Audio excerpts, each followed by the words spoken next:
কিছুদিন আগে এক ভদ্রলোক আসলেন, বয়স অ্যারাউন্ড 40, একটু ওভারওয়েট, স্মোকার, কোনো এক বড় কোম্পানির বড় অফিসার।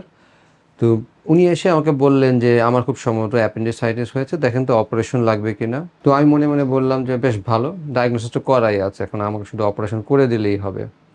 তো আমি বললাম যে গ্রেট, তো কিভাবে বুঝলেন? তো উনি বললেন যে আমি আমার সাইন সিমটমগুলি গুগলে চেক করেছি, কিছু ইনভেস্টিগেশন নিজে নিজে করেছি এবং দেখলাম যে সব অ্যাপেন্ডিসাইটিসের দিকে লিড করে। তো আমি তাকে বললাম যে যেহেতু কোনো ডাক্তার দেখাননি, তাহলে আমি একবার একটু নিজে চেক করে দেখি যে আপনার সব ডায়াগনোসিস ঠিক আছে কিনা। তো পেটে হাত দিয়ে দেখলাম যে পেশেন্টের সাইন সিমটম ঠিকই আছে, পেটে তলপেটে একটু ব্যথা আছে, পেশেন্টের গায়ে জ্বরও আছে, কিন্তু তার ব্যথাটা পেটের ডান দিকের চেয়ে বাম দিকে বেশি লাগছে, কারণ অ্যাপেন্ডিক্সের ব্যথাটা ডান দিকে বেশি হয়। তো আমি আরও একটু হিস্ট্রি নিয়ে দেখলাম যে পেশেন্টের টয়লেটে মাঝে মাঝে রক্তও যায় এবং তার কনস্টিপেশন আছে। তো সব কথা শুনে আমি তাকে বললাম যে একবার একটা কোলোনোস্কোপি করে দেখি আমি। তো উনি রাজি হলেন। কোলোনোস্কোপি করতে গিয়ে আমরা দেখলাম যে তার খাদ্যনালীর একটি অংশে, যেটাকে আমরা বলি সিগময়েড কোলন, সেখানে বেশ কিছু ছোট ছোট ছিদ্র আছে বা পকেট আছে। এগুলিকে আমরা ডাক্তারি ভাষায় বলি ডায়াবেটিকুলা।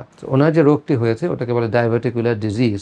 এই রোগটি সাধারণত একটু বয়স্ক পেশেন্টের হয়, যাদের বয়স 50-এর উপরে, যাদের কনস্টিপেশন থাকে। কমন রিস্ক ফ্যাক্টরগুলির মধ্যে আছে স্মোকিং, পেশেন্ট যারা একটু ওভারওয়েট, যারা এক্সারসাইজ করে না, যারা দীর্ঘদিন ধরে কনস্টিপেশন আছে। বেশিরভাগ ক্ষেত্রে এই রোগটি অ্যাসিমটোম্যাটিক বা তেমন কোনো উপসর্গ থাকে না। অনেক ক্ষেত্রেই দেখা যায় আমরা কোলোনোস্কোপি করতে গিয়ে এই পেশেন্টের রোগটি ধরা পড়ে, এবং কোনো উপসর্গ না থাকলে সাধারণত তেমন কোনো চিকিৎসা আমরা দিই না, পেশেন্টকে কিছু উপদেশ দিয়ে দিই। টয়লেটটা ক্লিয়ার রাখেন, রেগুলার এক্সারসাইজ করেন, ওয়েট বেশি থাকলে ওয়েট কমান, স্মোকার হলে স্মোকিং অ্যাভয়েড করেন। আর একটা ঔষধ আছে এনএসসিআইটি, বা আমরা কমনলি যেটাকে আমরা পেইন কিলার বলি, এই ধরনের পেইন কিলার আমরা খেতে নিষেধ করি পেশেন্টদেরকে।